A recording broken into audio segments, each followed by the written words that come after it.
Vamos lá. Então, eu vou começar a apresentação aqui. Hoje o tema é agravo, com ênfase em agravo de instrumento. Se der tempo, a gente fala dos outros recursos. Optamos por começar pelo agravo, tendo em vista o encaixe das fases do processo de conhecimento. Beleza? Vamos lá. Vou começar a apresentação aqui.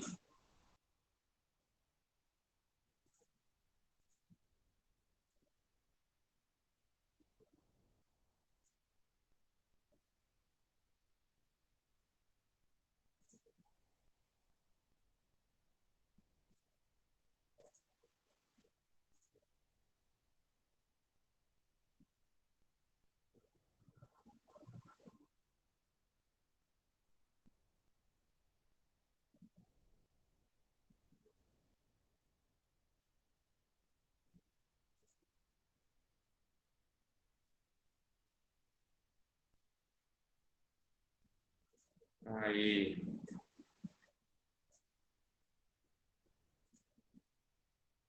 vamos lá. Deixa eu mudar de tela aqui. Gente, aqui hoje o negócio está meio feio, mas é que eu estou usando o computador da minha casa e aí por isso eu demorei um pouquinho para organizar aqui. Home office. Aí, vamos embora. Olha, eu vou voltar aqui um pouquinho, como já tem uns dias que a gente fez a última, para vocês observarem, chamar atenção para a situação do prazo, né?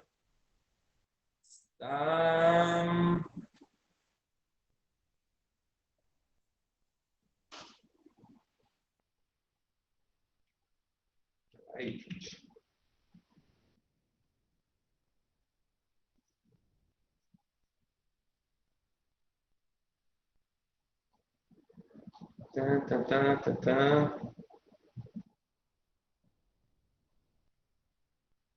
Vamos lá.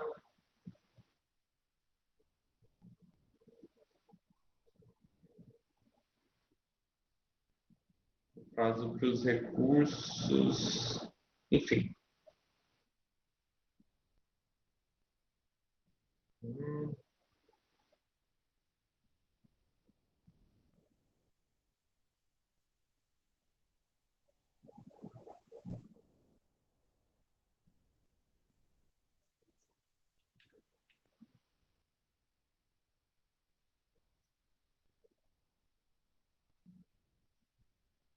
Enfim, eu vou tocar o barco aqui, que esse negócio aqui não vai rolar, não. Aqui, do agravo de instrumento. O prazo de reposição de recurso é 10 dias, ressalvados os embargos de declaração, que tem prazo de 5 dias. Todos os recursos são assim. E os agravos também seguem a mesma sorte, alguns com alguma peculiaridade. Mas o de instrumento segue esse prazo. Lembrando dos prazos em dobro, dias úteis, etc. Vamos começar a falar do que importa. O artigo 1015 do Código de Processo Civil começa a regulamentar o agravo do instrumento e aí ele vem chamando diretamente um princípio, que é o princípio da taxatividade. Ou seja, só pode apresentar agravo de instrumento das matérias tratadas no artigo 1015. E fora desse artigo 1015, ele é vedado a apresentação de agravo de instrumento. Por quê? Presume-se que são questões menos importantes e que podem ser discutidas posteriormente numa eventual apelação. Beleza? Então, vamos lá. Cabe agravo de instrumento. Tutelas provisórias, ou seja, decisões liminares, já expliquei isso antes. A decisão liminar, ela não é liminar não é um tipo de decisão, né? Liminar é um momento processual. O que isso significa? Que uma decisão liminar, ela pode versar sobre uma tutela provisória, ela pode falar do indeferimento da inicial. Tudo isso é decisão liminar. significa, vem do termo in limine, significa inicialmente, quando o processo acaba de ser recebido. E aí, nesse caso, o código usou o termo tutelas provisórias porque elas podem não ser concedidas em liminar. Ou seja, o juiz recebe o processo, a decisão, e fala, adia o julgamento da tutela provisória para momento processual posterior. Ou então, suponhamos que nasce a necessidade de uma tutela provisória no meio do processo, depois que já foi prestada contestação e etc. Nessas situações, a tutela provisória ela pode ser concedida em vários momentos, exceto, aliás, ela pode ser concedida também na sentença, na apelação, em todas as situações pode ser concedida uma tutela provisória. Só que, quando ela é concedida na sentença, aí, gente, é óbvio que cabe apelação, né? Você não vai apresentar agravo, instrumento e apelação junto. Quando ela é concedida na sentença, se apresenta a apelação. A gente vai falar disso na apelação. Tá? Tem algumas regras específicas sobre tutela provisória lá. Mérito do processo. E aí são questões quando o juiz decide o mérito, por exemplo,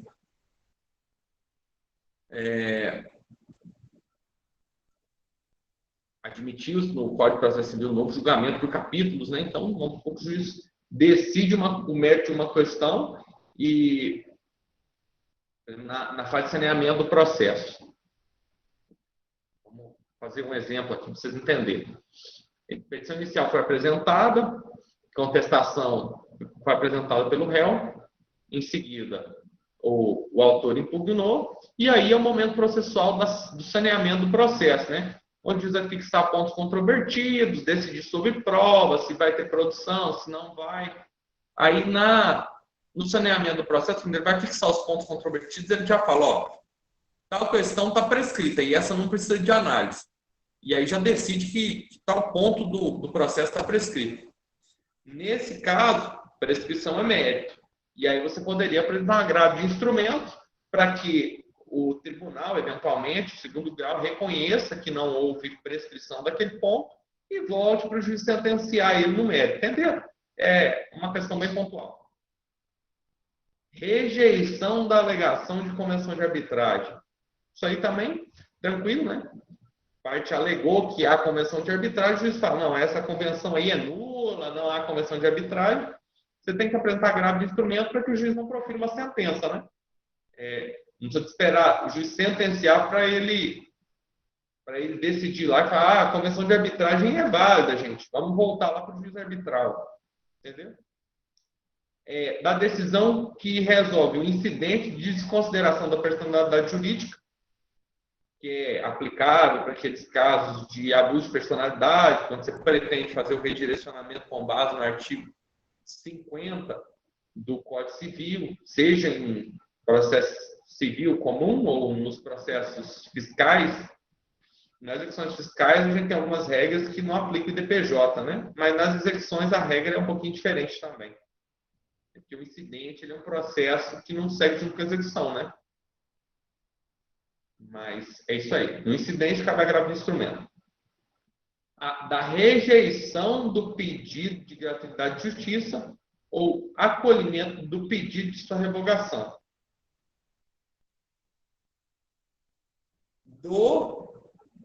Da rejeição da gratuidade de justiça. O juiz falou, indefira a assistência judiciária, recolhe-se as custas. E aí, se a parte não tem condição, né, gente? Como é que ela vai recolher para discutir isso só depois? É por isso que se admite o agravo de instrumento nessa situação. E também do acolhimento do pedido de sua revogação. Por exemplo, a parte apresenta a revogação da assistência judiciária, ela pode acontecer, por exemplo, quando há modificações da condição da parte. A parte entrou com um processo de assistência judiciária. Aí tocou, o juiz deferiu e foi. No final, vamos supor que ela é vencedora. E aí ela recebe uma bolada, 200, 300, 400 mil. E aí o juiz fala, aí você fala, ó, juiz, revoga e para mim assistente judiciário. Agora eu tenho condição de pagar, por exemplo, o honorário de sucumbência. E aí o juiz acolhe, fala, realmente, não tem discussão não. Isso aqui ela realmente tem que revogar a assistente judiciária dela. E aí o juiz acolhe o seu pedido de revogação. A parte que foi prejudicada pela decisão pode apresentar um agravo de instrumento. Entendeu? Da decisão que determina a exibição de posse, a exibição ou posse de documento ou coisa, é tranquilo, né? Da decisão que determina a exclusão de litis consorte, né? Por exemplo, uma ação em que se discute débito de FGTS inscrito, que são réus a União e a Caixa. E aí diz, ó, isso aí é coisa, é débito que o problema é anterior à inscrição, a União sai fora, fica só a Caixa. E aí a gente poderia discutir, falar, não, mas a União tem interesse também, porque o débito vai ser inscrito posteriormente, e aí a gente pode apresentar agravo de instrumento. Exemplo só. Da admissão e inadmissão de intervenção de terceiros, e aí denunciação à lide, etc., sabe? A decisão que decide esse pedido, e ela acontece antes da sentença, né? Também admite agravo de instrumento. Da concessão, modificação, revogação do efeito suspensivo aos embargos de execução, né? Tranquilo também. Então, sempre que se discute efeitos suspensivos em embargos de execução, cabe. Na redistribuição do ônus da prova, isso é questão sensível, né, gente? Suponhamos que o juiz inverte o ônus da prova. Vocês lembram que, regra geral, o ônus da prova cabe ao autor provar os fatos constitutivos do seu direito e ao réu comprovar fatos impeditivos, modificativos ou extintivos do direito de ação. Certo? E aí o juiz pode inverter isso, falar assim, olha, o autor não tem condição nenhuma de apresentar os fatos constitutivos do direito. Por exemplo, em um processo administrativo que fica em poder de determinado órgão e não está conseguindo ter acesso, o juiz inverte onde para falar, você vai apresentar um processo aí para ele. Então, dessa decisão que determina a redistribuição do ônus da prova, cabe também agravo de instrumento. E aí, no inciso 13, vem falando outros casos expressamente referidos em lei. E aí tem 300 casinhos pulverizados. Cabe agravo de instrumento da decisão que, por exemplo, inadmite... Não me vem na cabeça nenhuma nesse momento. Um caso expresso. Mas sempre que houver esses outros casos, o próprio artigo vai estar chamando o agravo de instrumento para aquela decisão. Beleza? E aí vem o parágrafo 1. Também caberá agravo de instrumento contra decisões interlocutórias proferidas na fase de liquidação ou de cumprimento de sentença, no processo de execução e no processo de inventário. Então, assim, no processo de execução, no cumprimento de sentença, na liquidação de sentença e no processo de inventário, sempre cabe agravo de instrumento de todas as decisões interlocutórias, desde que preenchidos os outros requisitos que a gente vai ver mais para frente. E aí, a gente acabou de falar o cabimento todo do agravo de instrumento. Vocês lembram lá dos requisitos, né? Dos requisitos dos recursos. Que é cabimento, legitimidade, interesse recursal e esses aí. Que são os requisitos intrínsecos. Então, aqui está o cabimento do agravo de instrumento. Mas o STJ, no meio dessa confusão aqui, resolveu proferir uma decisão, mitigando algumas coisas. Eu até botei ela no Word aqui com a letrinha maior, para ficar melhor da gente ver. Decidiu, inclusive, com base no rito dos recursos repetitivos. Então, isso tem efeito vinculante para todos os tribunais. Certo? Ó.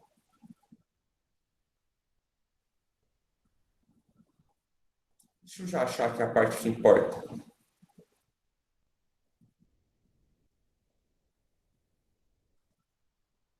Ó, ao restringir a recorribilidade das decisões interlocutórias proferidas na fase de conhecimento do procedimento comum e dos procedimentos especiais, com exceção ao inventário, a gente leu, né? O inventário não está dentro do rol taxativo lá, Pretendeu o legislador salvaguardar apenas situações que realmente não podem aguardar rediscussão futura em eventual recurso de apelação. Tranquilo, né? É para evitar recursos protelatórios mesmo. Foi por isso que colocaram esse artigo aí desse jeito.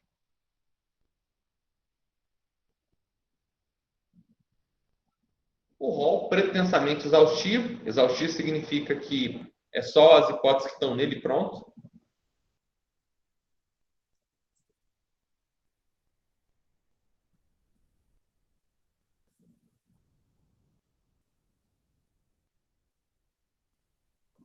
E aí, está falando que a interpretação literal daquele artigo torna inviável a discussão, né, da situação. Que em situações pontuais, pode haver uma urgência que reclame a atuação específica em agravo de instrumento.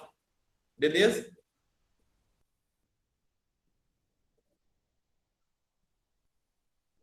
E aí, eles também falam de outra tese em que fala que o rol poderia admitir interpretações extensivas. Eles falam que também não. Que ele também não admite interpretações extensivas. E eles criam uma regra. Ó, quer ver? Está aqui.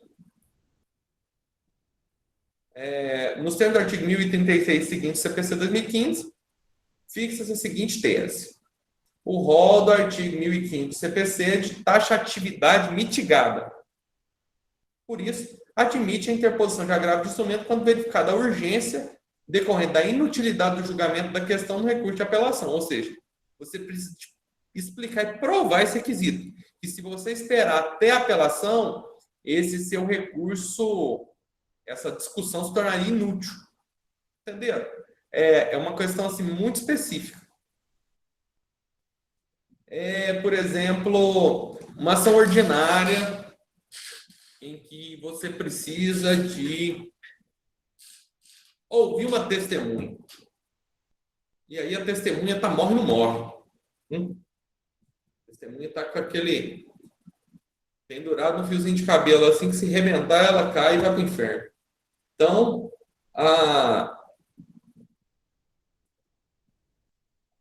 o juiz decide não ouvir aquela testemunha. E aí você poderia esperar até a sentença, né? Meu celular está balançando tudo aqui. Você poderia esperar até a sentença, e na sentença falar, ó, juiz, eu queria, tribunal, o cerceamento de direito de defesa, eu precisava discutir aquela testemunha, o juiz indeferiu, volta lá.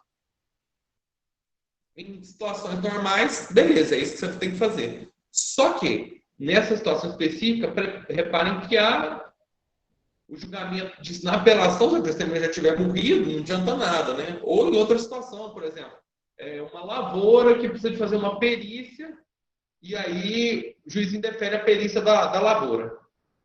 Até julgar a apelação, a lavoura já acabou, já apodreceu, já caiu no chão, e aquela perícia é extremamente urgente. Poderia pensar numa produção antecipada de provas, uma coisa assim, mais problemática. E aí você poderia apresentar, na verdade, um recurso de agravo de instrumento. Se eu esperar a apelação para discutir isso na apelação, vai ser inútil, porque aí a possibilidade de produzir essa prova já se esvaiu. Entenderam?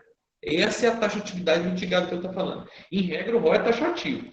Se você conseguir provar que essa discussão na apelação vai ser inútil, aí o tribunal admite se apresentar agravo de instrumento. É uma super exceção, né? Então é isso aí que está falando o julgado. Vou falar o número do julgado aí para quem quiser anotar. Recurso especial 1.696.396. RESP. Barra Mato Grosso. Não está aqui não, mas eu sei que é do Mato Grosso. Julgado 2018. Tá? Isso aí. Vou fechar aqui. Beleza? Vamos seguir os artigos. O agravo de instrumento será dirigido diretamente ao tribunal competente por meio de petição com os seguintes requisitos: o nome das partes, exposição do fato do direito, as razões do pedido de reforma ou invalidação. É isso aí, Ana Cláudia. Obrigado. As razões do pedido de reforma ou de invalidação da decisão e o próprio pedido, o nome e endereço completo dos advogados constantes do processo. Gente, como eu sei que todo mundo aqui sim, a grande maioria das pessoas são iniciantes no mundo jurídico, né? Reparem que o agravo será dirigido diretamente ao tribunal. O que que significa? É que na sua petição de agravo de instrumento, você vai fazer como fosse uma petição inicial, sabe?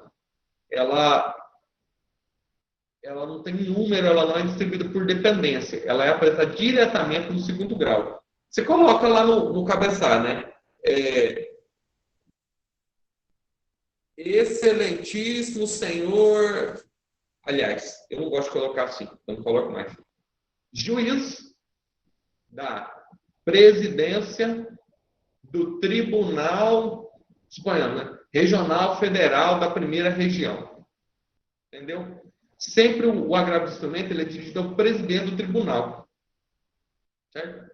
Porque, assim, em tese, ele recebe o recurso e manda distribuir.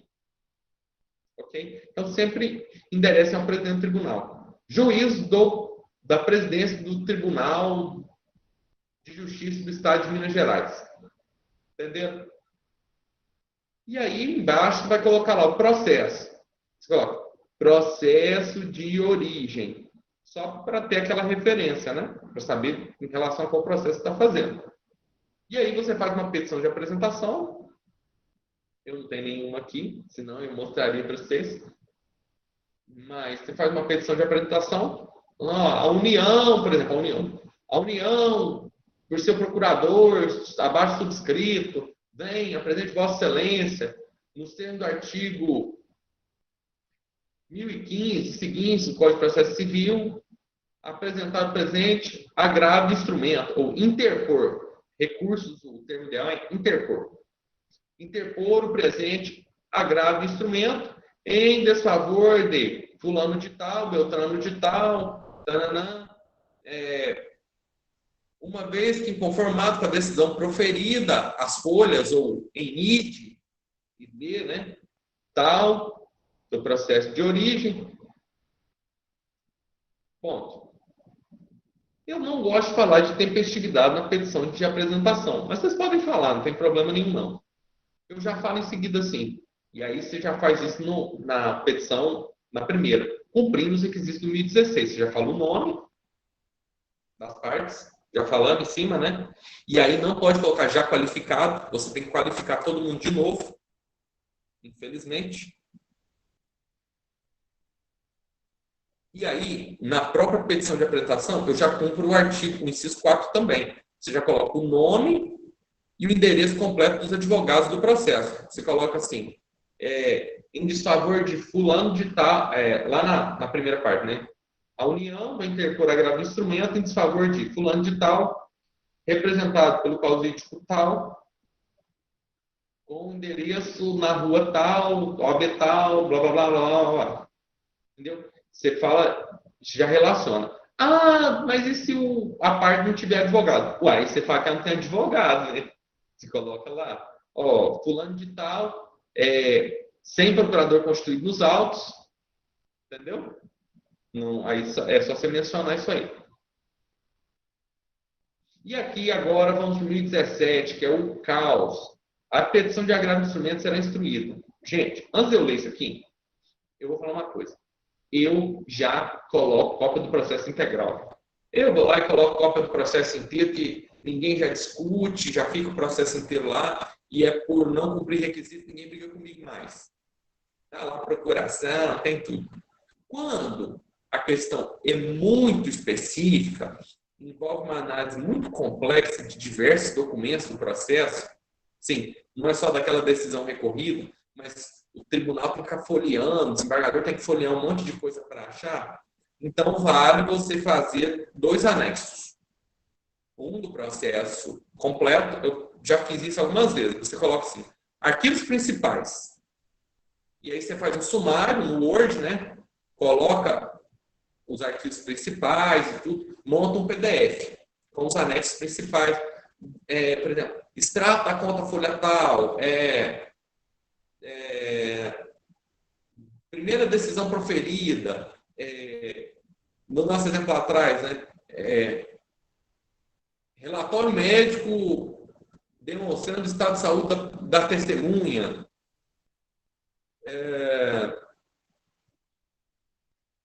decisão recorrida. E aí você faz um específicozinho e embaixo você coloca processo de origem integral. Eles não gostam que você coloca não, mas não tem problema não. Pode colocar processo de origem integral. E aí vamos lá para as obrigações e consequências. Obrigatoriamente, cópia da petição inicial, da contestação, da petição que ensejou a decisão agravada,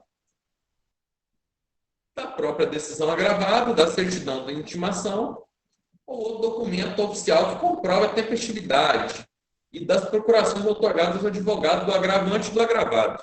Beleza?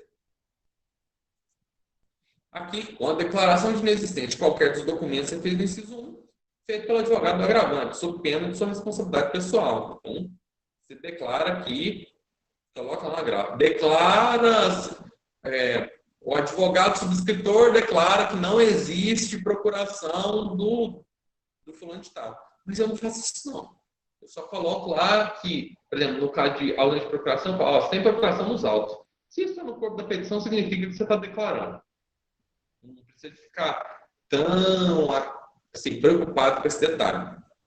E aí, facultativamente, outras peças que o agravante reputar úteis. E aí eu junto o processo integral que vai tudo, né? Acompanhará a petição o comprovante de pagamento das respectivas custas e do porte de retorno, quando devidos, conforme tabela publicada pelos tribunais, no prazo do recurso agravo interposto por. Ele pode ser protocolado diretamente no tribunal, ou seja protocolo no segundo grau. Ele pode ser protocolado na própria comarca, seção ou subseção judiciárias. Você protocola e eles remetem, né? Independente da necessidade de você pagar alguma coisa.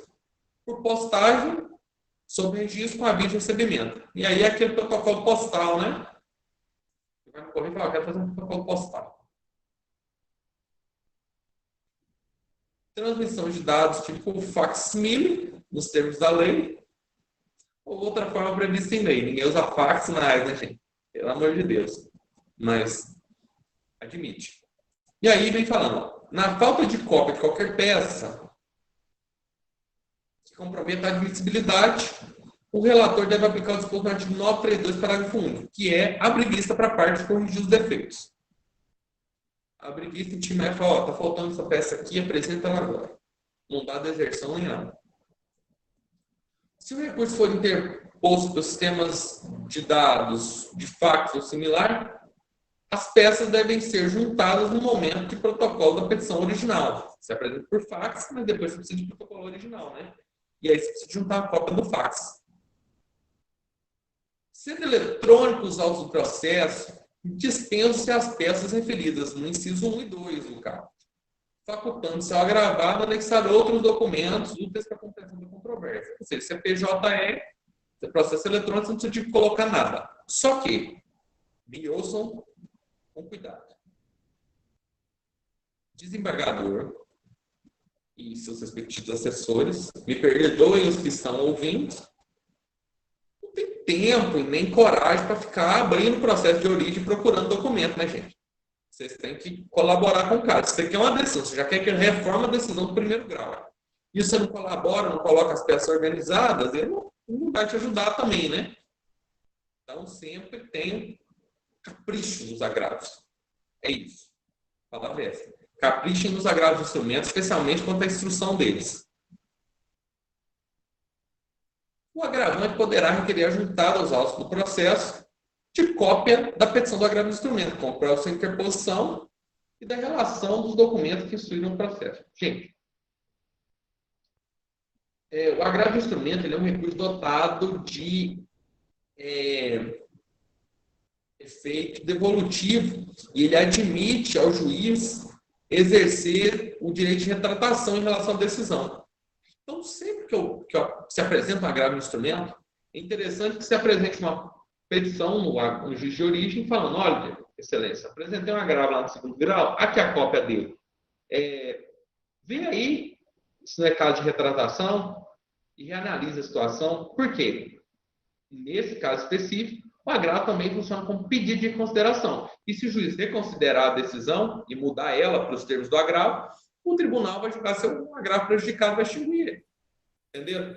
Então, assim, é interessante mostrar para o juiz que se agravou. Beleza? Vamos pro outro caos.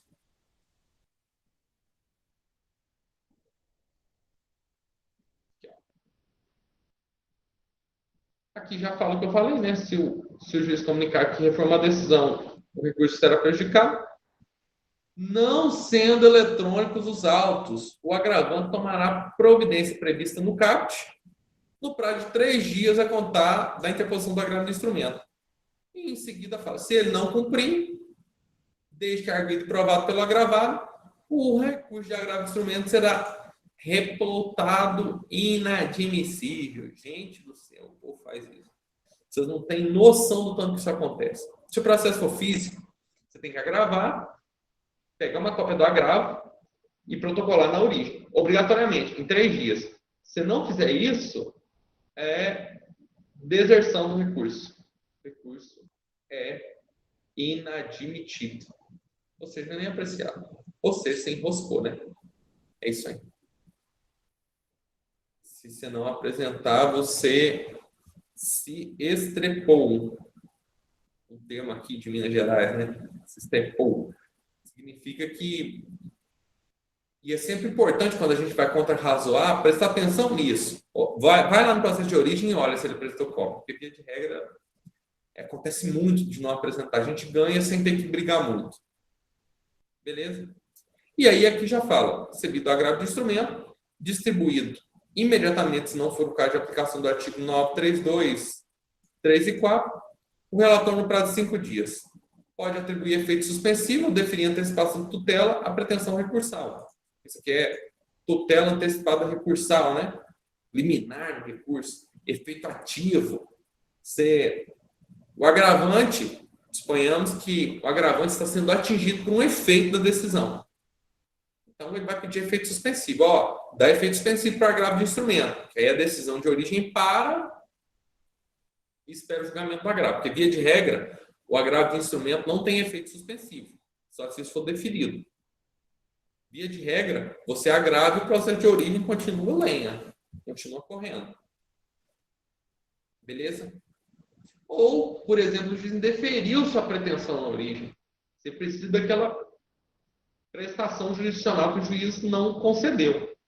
Seria, por exemplo, o caso do testemunho que eu exemplifiquei. Então, você vai pedir efeito ativo. Antecipação da tutela recursal. Desembargador, eu sei que eu preciso esperar o julgamento final do agravo do instrumento, mas aqui é urgente. E aí você tem que comprovar os mesmos requisitos da tutela provisória, né? Probabilidade do direito, perigo na demora da decisão, reversibilidade da decisão ao final, você precisa de comprovar tudo. Tudo é requisito da tutela provisória comum. E aí você comprovando, o desembargador fala, é para ouvir a testemunha aí. Porque é reversível, né, gente? Está preenchido os requisitos. E aí ele manda ouvir a testemunha e o negócio volta a correr na origem. Beleza? Só para vocês entenderem. Então, se ele não fizer isso, ele vai intimar o agravado por cargo cabível de recebimento, quando não tiver procurador constituído, ou pelo DJ, de justiça, né, que é intimação, ou por cargo com a dirigido ao advogado, para que responda ao recurso no prazo de 15 dias, facultando juntar a documentação entender necessária ao recurso. E determinará a intimação do Ministério Público, preferencialmente por meio eletrônico, quando for caso de sua intervenção. Caso comum de intervenção do MP. O relator solicitará dia para julgamento em prazo não superior a um mês da intimação do agravado. E aí acabou a discussão do agravo do instrumento. Quero chamar a atenção para uma coisa aqui. Deixa eu achar. Acho que está no finalzinho aqui. Peraí.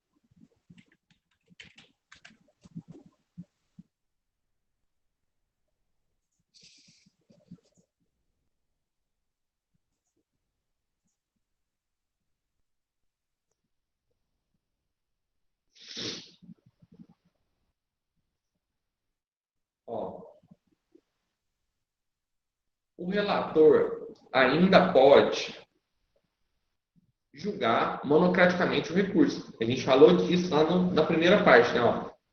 O relator pode negar provimento ao recurso que for contrário à súmula do Supremo Tribunal Federal, acórdão, entendimento firmado, é o 932, inciso 4. Ou então, depois de facultada a prestação de contra-razões, ele pode dar provimento ao recurso. Se a decisão recorrida for contrária à súmula do Supremo Tribunal Federal, acórdão do Supremo Tribunal Federal, repetitivo do STJ repetitivo, vocês vêm lá, 93245. Isso aqui também aplicava agravo de instrumento, gente. Então, vocês verem que essa situação está presente no recurso, na apresentação, ou nas contrarrazões, sempre alegue. Fala, olha, peraí, essa decisão sua aí, essa decisão do recurso, é contrária à súmula, a julgamento de recurso repetitivo. Então, já julga aí, relator, não precisa de pedir pauta, não. Você julga monocraticamente. Entenderam? Então, assim, já fica solucionada a questão, né? Beleza?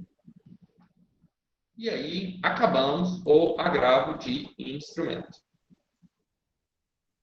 Estou perdido. Espera aí.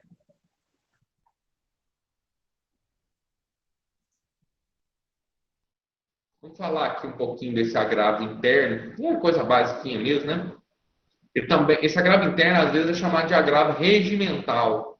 Ele é um agravo que cabe, normalmente, das decisões do relator monocráticas para o órgão colegiado.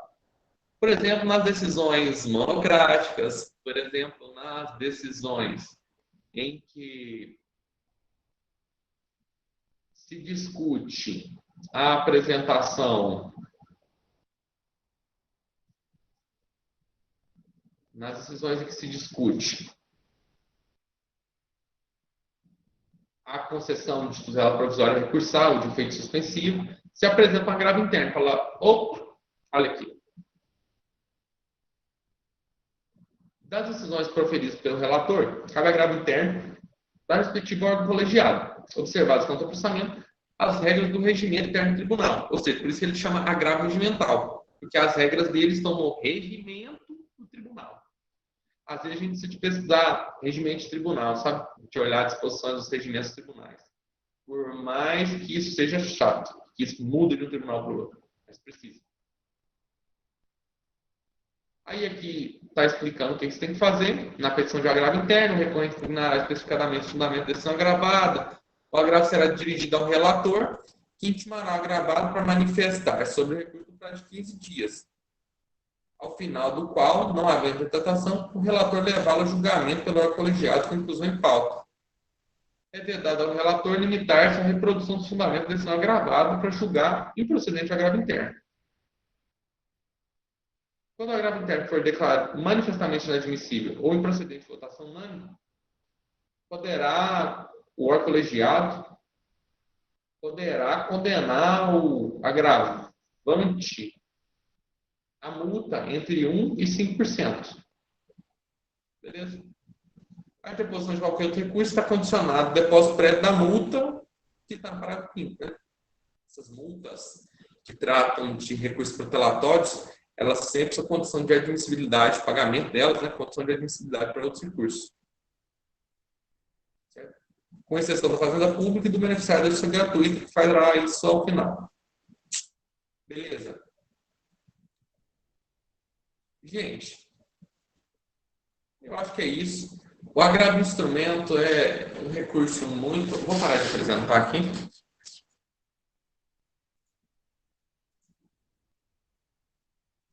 O agravo de instrumento, ele é um recurso muito comum no nosso dia a dia, né? Sempre acontece de nos depararmos com decisões interlocutórias, especialmente nas nossas ações da União.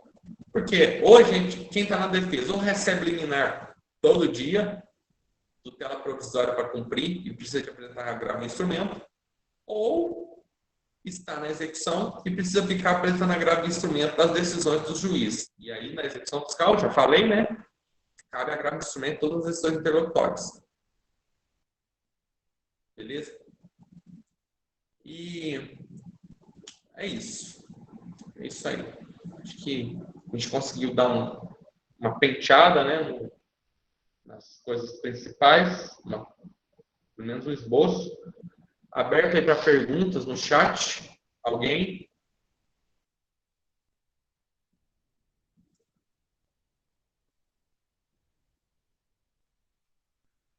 Ninguém? Gente, é isso aí. Vamos lá, então. Graças a Deus alguém perguntou. Graças a Deus. Agora você pergunta. Não me ilude, não.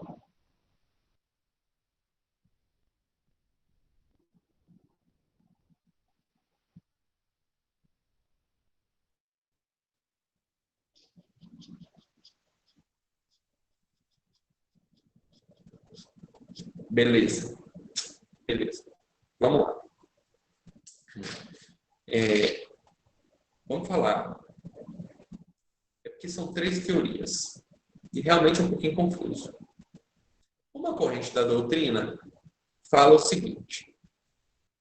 Gente, o rol do 1015 é taxativo. Está fora daquelas hipóteses lá, por exemplo, aquela situação que eu exemplifiquei, da oitiva de uma testemunha, eles referem ao oitiva de uma testemunha. Está fora das hipóteses do 1015, o 1015 é taxativo, você não pode apresentar grave de instrumento de jeito nenhum. Essa é a primeira corrente. Taxativo e pronto. A segunda corrente fala o seguinte, o 1015 é taxativo, mas ele admite interpretações extensivas, às vezes situações que estão relacionadas com aquilo ali, por mais que ele é taxativo, precisa de ser interpretado com bom senso e tudo. Então, em muitas situações, mesmo não estando lá, o leque está aberto para apresentar conforme o caso concreto. Essa é a segunda teoria. É taxativo, mas admite uma interpretação extensiva genérica, que vai ser apreciada em cada caso concreto. E aí, o STJ falou o seguinte, olha, amigos, não é nem a primeira corrente nem a segunda. Não dá para ser taxativo, fechado, porque senão vou prejudicar algumas pessoas. Mas também não dá para ser taxativo e admitir interpretação extensiva genérica para quem quiser. Senão todo mundo vai agravar falando que está vendo a interpretação extensiva. Então, eu vou criar uma terceira corrente. A taxatividade existe. E os procedimentos do 1015, as hipóteses do 1015, são taxativas. Porém, existe mais uma única hipótese, e é por existir só uma exceção, que a gente chama de taxatividade mitigada. Nessa única hipótese, que seria o caso de inutilidade da apreciação da questão na apelação, em que devidamente explicado e comprovado no agravo do instrumento, se admitiria a apreciação dele fora daquelas hipóteses do 1015. Entendeu? Então, assim, é taxativo, e a única exceção é desde que você prove que apreciar aquela questão depois, na apelação, vai ser imprestável, vai ser inútil.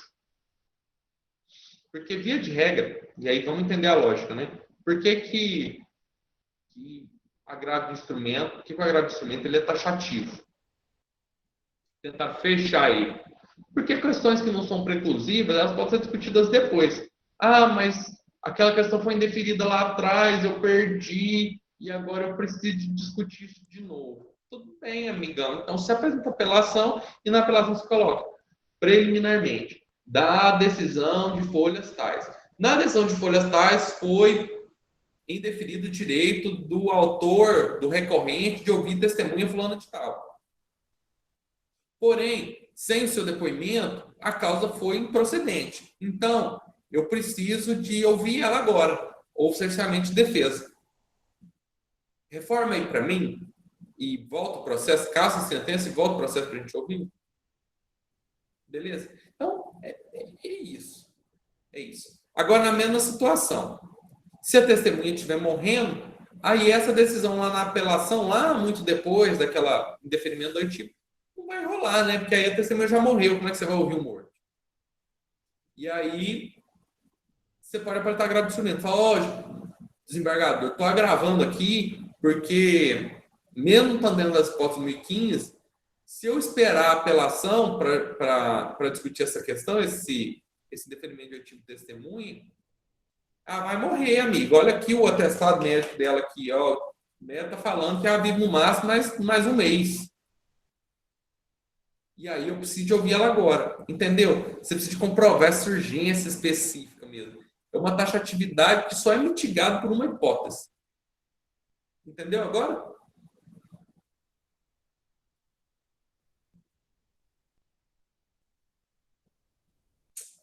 Então, fechou.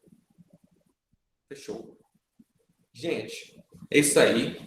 Vou, como sempre, colocar, caso alguém queira discutir alguma coisa, perguntar alguma coisa que não quer perguntar aqui no chat, pode me chamar no WhatsApp, tá aí.